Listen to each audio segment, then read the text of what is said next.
Howdy, everyone. This is Aaron Farmer with mysugarfreejourney.com. We're going to take a look at what are some of the big stories in the realm of health and weight loss and all the things that I'm interested in. This might be a shorter video than normal. I've got somewhere I've got to be here in about an hour, but we're going to go through it.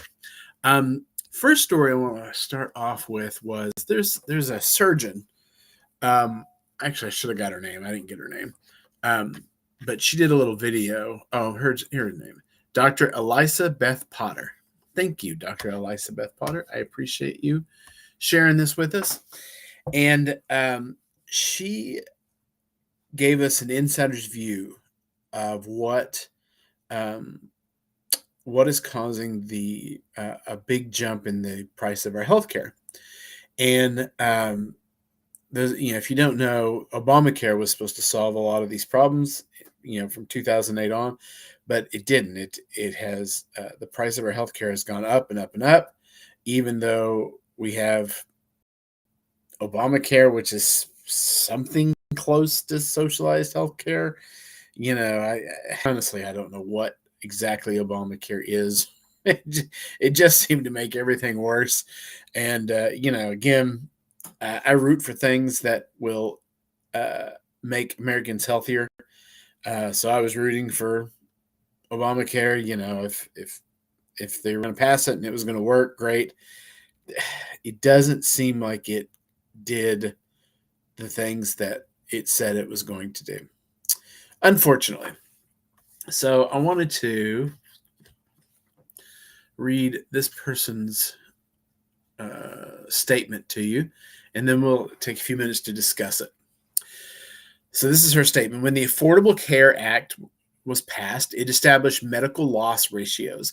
It basically said that an insurance company has to spend 80% of premiums on medical care and quality improvement. And that sounds like a great idea, because we should spend the majority of money that's paid to insurance companies on, actually taking care of patients. So you can see right now, 80% of what you pay to your healthcare company should go to taking care of you or taking care of everyone that is covered. You would think that would be a great idea. How has that been gamed? All right. So if the percentages are regulated, that's one thing. If we can increase the overall cost of healthcare, like the cost overall, then that 20% that goes towards shareholders and these corporations and the C-suites, that 20% can get really big, right? So if we allow the cost of healthcare to be increased, then we're also increasing that profit pool. So in the past, the way our healthcare was supposed to work were like the hospitals, the people providing the healthcare, they wanted the price to go up because the more the price went up, the more money they made. The insurance companies and the consumers of healthcare, us, wanted the price to go down, because the lower the price, the less money that came out of our pocket. So insurance companies were fighting to lower the cost of healthcare. Hospitals were fighting to increase the cost of healthcare. And if everything worked like it should, somewhere in the middle there, you should get a good price for healthcare. But now you've got a situation through Obamacare where both the insurance companies and the providers want the price of healthcare to go up.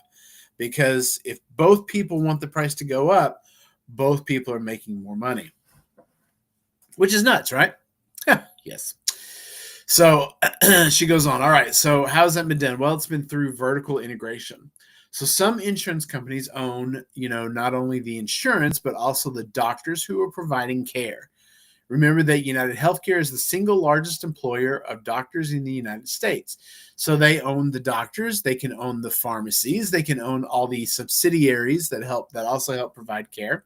So when it comes time for them to document in their accounting, like how much was spent, are we spending on providing healthcare? Well, what if they're spending this money, but they're actually paying themselves? So the money's going from the right pocket to the left pocket. So it looks like they're meeting their 80% threshold, but they're meeting their 80% threshold by just giving themselves the money. Well, it seems like then there's actually not an incentive to lower the cost of healthcare because they're just paying themselves. And at the same time, they're increasing the 20% piece that turns into profits for shareholders and the corporations. So that's the racket. And that's kind of why we're in this whirlpool of there doesn't seem to be any downward pressure on the price of healthcare. Everybody wants the price to go up. The providers want the price to go up. The payers want the price of healthcare to go up. And because we are, as the end consumer, we're kind of insulated a little bit from the, if we had to pay, top dollar, and we didn't have the insurance stepping in and paying some percentage of our healthcare for us, we would freak out. So no one in this kind of triangle of payers and providers in healthcare wants the price of healthcare to go down. Ostensibly, we should want the price to go down because we're American citizens, but we really don't. We my wife had to get a what do you call it, a knee replacement 3 years ago, 2 years ago maybe. And we went in, the doctor said, oh well, you need a knee replacement. Okay, well, okay, let's just get the knee replacement. And we got it all set up, and it was like $400, something like that, $400 or $500 out of pocket. And the insurance paid the rest. Well, because the insurance paid the rest, I didn't care. Like, I didn't shop around. I didn't check this guy's credentials. Like, I assumed that he was good at doing knee replacements, but I never checked. Turns out I probably should have checked because he wasn't great. But and I didn't negotiate. I didn't ask for a lower price. I didn't shop around. I didn't do all the things that a normal consumer would do in order to try to get the best deal, because I had insurance, and my doctor knew that I had insurance. So I mean, I have no clue how much my doctor billed my insurance company for that knee replacement. Absolutely none. I have no idea. I'll never know. I just don't care enough to go find out. And so that's what's happening. That's what's happening. No one cares about the price of healthcare anymore because of Obamacare. No one cares enough to do something to bring down the cost of healthcare. And so our healthcare costs are just going to go up and up and up. And we're going to talk a little bit more about Ozempic here in a minute. And if approval for Ozempic gets passed, which it looks like it's probably going to, that's going to be billions more dollars coming out of our, out of our government, basically out of our taxpayer funds, to go towards Ozempic, and no one's going to care where that money goes or if we can get a better deal on Ozempic until one day everything's just going to fall apart. And I mean, like, America is just going to fall apart because we're $34 trillion in debt. And I had some hopes for like Doge. I had some hopes for what President Trump was going to do.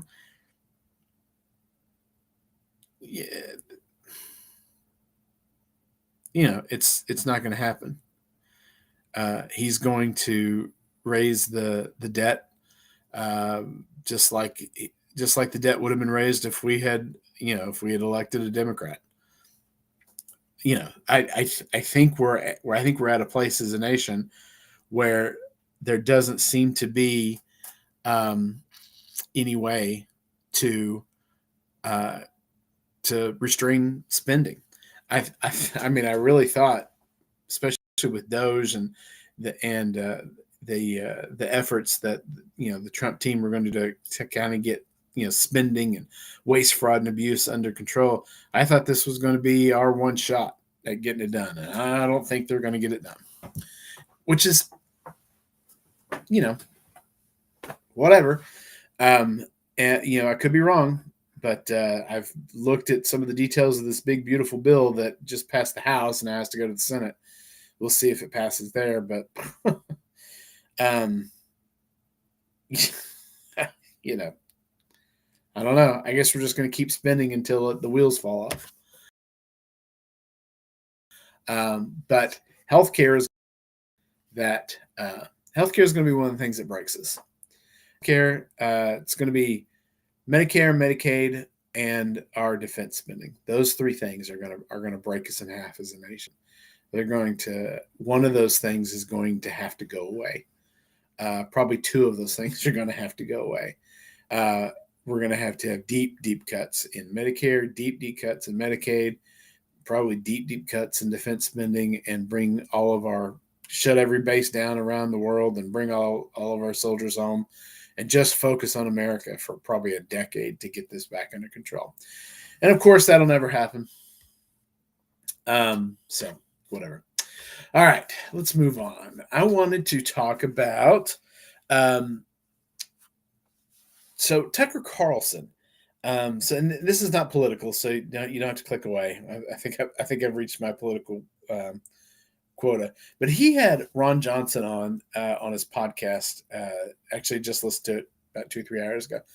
Fantastic podcast. I like Tucker Carlson. He asks very insightful questions.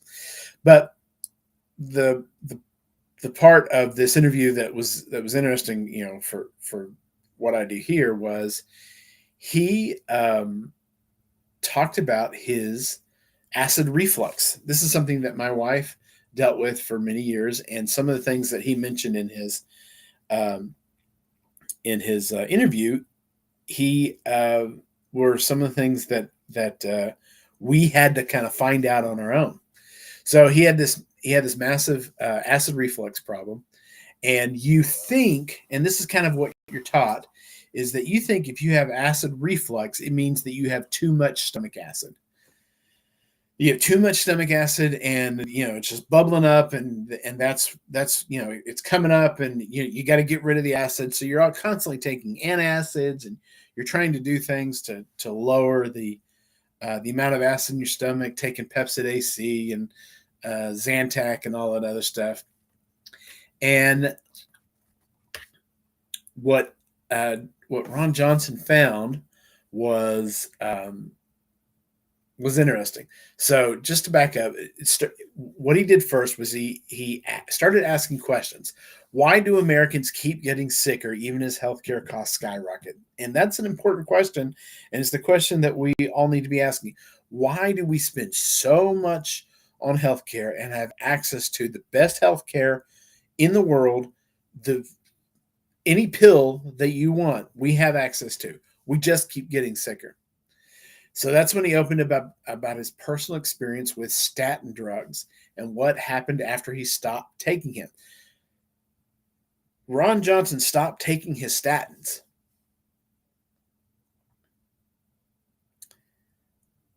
That's a big deal, because everyone who walks out of a doctor's office today, they walk out with a statin prescription. Virtually everyone. It almost doesn't matter what your cholesterol is anymore. Doctors seem to think that we have some kind of statin deficiency. We have a real problem with not enough statins. He told Tucker Carlson that his dizzy spells vanished the moment he quit statins. That's not an uncommon side effect from statins. And then he explained that he had a number of health conditions that just improved as a result of dropping statins.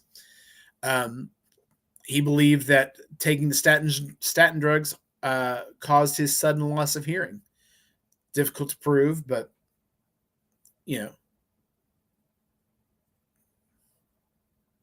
he lost his hearing around the time he started taking statins. Statin drugs are strongly associated with dementia. Senator Johnson declared that the medical establishment would never admit statins cause dementia, even if it were true, because they're the most commonly prescribed drugs in America. There's just too much money at stake. Cholesterol is not dangerous. There is some evidence that ApoB cholesterol, which is a very small, dense particle of cholesterol, that if you have high ApoB, you probably might need to be on a statin. I'm not a doctor. Talk to your doctor. You can do your own research on that. But most people that don't have high ApoB, high statin levels are just fine. They're just fine. In fact, cholesterol is what heals you. In fact, that's why statin drugs are, I think, correlated with dementia, is because what is your brain? Your brain's cholesterol. It's fat. It's cholesterol, and when you're taking a pill to lower the amount of cholesterol, you're reducing your body's access to the thing that it needs to fix problems. If you've got a problem in your brain, you need cholesterol to get up there and fix it. If you've got a problem in your arteries, those plaques, those cholesterol plaques that are blocking arteries, those are there because cholesterol is trying to solve the problem of their patches, basically, their scabs. Something is causing damage to the arterial wall, and the cholesterol goes there and covers it up. And it acts as a scab. And then it builds up and builds up and builds up over time because you keep, causing it injury over injury after injury after injury, and the cholesterol builds up. You've got to stop doing what's causing the injury, which is usually eating high sugar, high processed grains, and high seed oil diets. If you take those things out of your diet, you're going to have a lot fewer damages to your arterial walls. Again, I'm not a doctor. You should back all this up with your doctor, or you should do your own research. I would recommend a Midwestern doctor from Substack. I've read his Substack now for about 3 or 4 years. It's a fantastic Substack. It's very detailed. It's great. Also, going back to the acid in the stomach, usually if you have acid reflux, it's not a sign of too much acid. It's usually a sign of too little acid. In fact, Senator Ron Johnson started taking hydrochloric acid supplements. He started supplementing, adding to the acid in his stomach. And that's what worked. That's what fixed the problem of his acid reflux. So he added to the hydrochloric acid in his stomach. There was a Dr. Jonathan White, who explained what he thinks is the reason for this. He documented that hydrochloric acid plays a critical role not just in digestion, but in triggering the lower esophageal sphincter to close. Without enough acid, the lower esophageal sphincter stays loose, which allows the stomach contents to leak into the esophagus and trigger reflux. So if your acid levels in your stomach are too low, that's what triggers, or that's what allows that sphincter to stay loose, and it allows the acid to come up, and you feel the acid reflux. So what's the answer? The answer is to stop taking Tums, stop taking Zantac, stop taking, what's the other ones? There's a couple other ones. The Prilosec, Nexium. Again, I'm not a doctor, but I can tell you what Ron Johnson did is he started supplementing hydrochloric acid. It's called, don't just drink hydrochloric acid. It's called betaine HCI. Betaine HCI. That's like a tablet that increases the amount of hydrochloric acid in your stomach. And try it. See if it works. Try increasing the amount of hydrochloric acid in your stomach. I've seen that happen. We've done it with my wife. Her acid reflux went away. Also, when you stop eating high sugar and high grain diets, high carb diets, as you begin to lose weight, you'll have less and less problems with acid reflux. A lot of times, that's actually what fixed my wife's acid reflux. When you start losing weight, you just have less problems with hydrochloric acid. Or I'm sorry, less problems with acid reflux. So I have got somewhere that I need to be. I appreciate you guys watching. This is Aaron with mysugarfreejourney.com, and we will talk to you tomorrow. You have a good day. Bye-bye.